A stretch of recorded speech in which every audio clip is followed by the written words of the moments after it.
Hey guys, Steve from Lakeshore RV Center. Just going to do the video orientation on your new MPG. Congratulations on it. Great camper.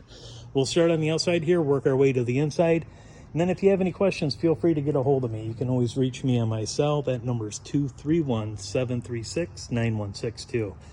But right here at the door, first thing you'll notice are the flip down steps. You want to make sure that this door is all the way open. So when you bring the steps in, there's plenty of clearance right here between the door and the holder right there.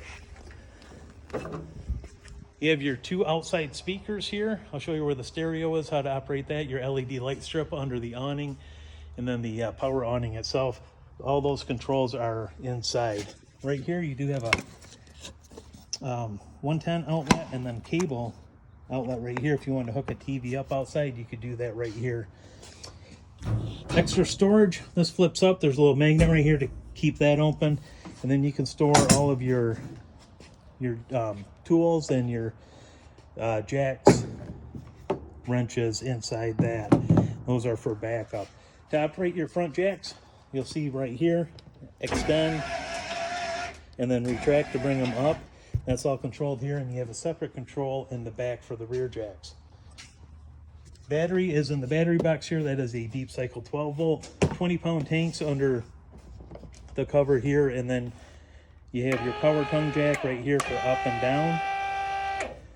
And then there's also a light on the front there if you're gonna try and hook up at night. That'll certainly help.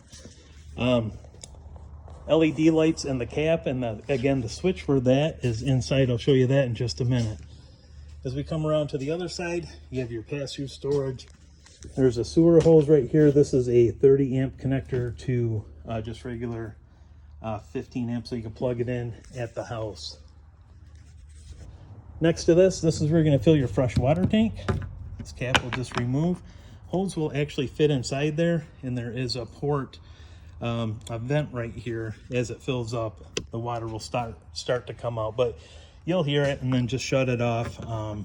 If you overfill it, again, the water will come out here, but just be careful to not try to do that. But that's where you'll fill the fresh water. And then right here, you have your black tank flush. You can see the caution right here. Make sure that the black valve is open. I'll show you where that's at in just a minute. You'll hook a hose up to this, and then the water will jet out any of the sewage and other matter that's in the black tank. This is your furnace exhaust right here. Just be mindful if you have the furnace going. This is going to be extremely hot. And same with this. This is for your hot water tank. Again, the exhaust on this is going to be very hot when you have it, when you're using your hot water tank. The plug is in it, and then we will go over that when you guys get here as far as pulling that out and what to do to winterize the camper. Power plug is right here, as you can see. Satellite, if you're going to hook that up, cable right here. This is your port for the plug-in for the flush. That is a handheld hose that you can use right here in that quick connect fitting. And then your city water connection is right here. So if you're at a site that has water, you'll hook that up, hook the hose up right here. Moving along the side, the vent is for the microwave there. And then you have a road vent right here. So if you have, you want to air out the garage area, but the motorcycle's in there, you can go ahead. There's one here and then one over on the other side as well. The lock, you can do a padlock right here if you'd like. They're just zip tied right now. But when you put your bikes in and you want a little bit more security, you go ahead and padlock these clasps right here to keep people out of the garage. Again, your power awning right here, and then as we move along, oops, just past it, you have your switch. This is for the rear jacks right here.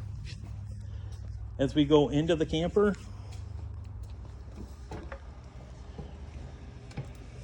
right here at the convenience center, you can kind of see the controls for the slide out right there. Your awning is right here. How that's coming out, and then to bring it back in.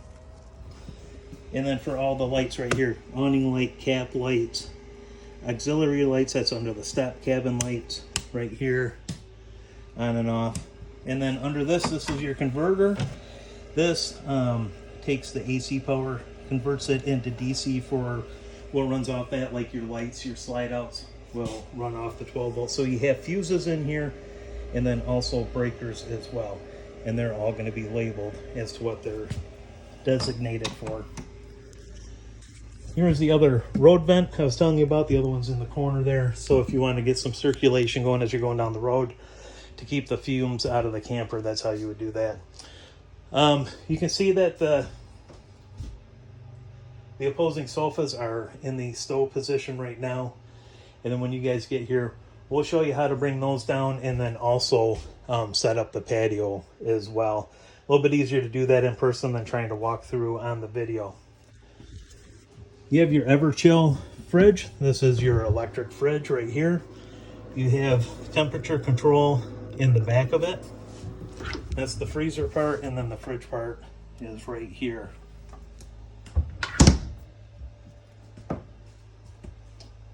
You have your 3-burner stovetop right here. This is how that will flip out of the way, the nice cover on it. Your burners are right here. This is a spark ignition. You can kind of see it ignite just like you would do on a grill. And then this is the setting for your oven right here. The little button on the end, that is to backlight the lights if you want to do that. Otherwise, you can just bring it down to the middle position to turn those off. Your Furrion soundbar is right here. This is Bluetooth. You can sync your phone up to it.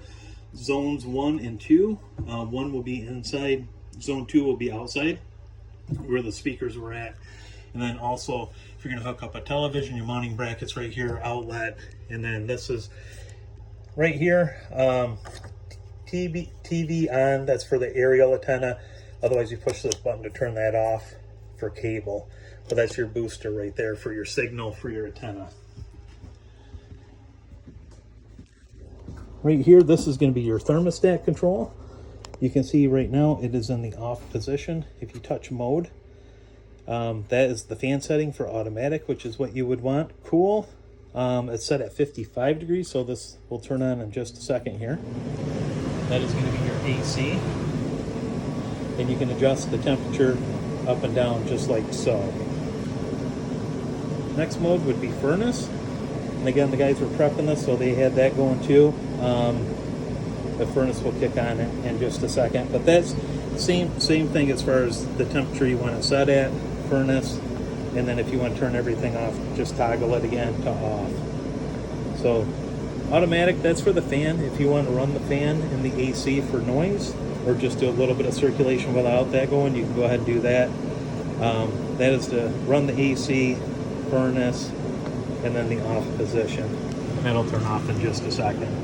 As we go into the bathroom, you'll notice right here you do have a foot flush toilet. So you just push this down with your foot, and that's how you will flush. That'll open up and water will go into it. One other thing to note inside here, light switch, but GFI. So if you have some outlets that are not working in the camper, check that GFI, and if it's tripped, go ahead and reset it, and that would probably resolve your problems. But remember that GFI is in the bathroom there in case you need to reset. Here is your king size bed, guys. You have your storage over here. And then you also have, again, for TV, if you want to mount a TV into the bedroom, you can do that.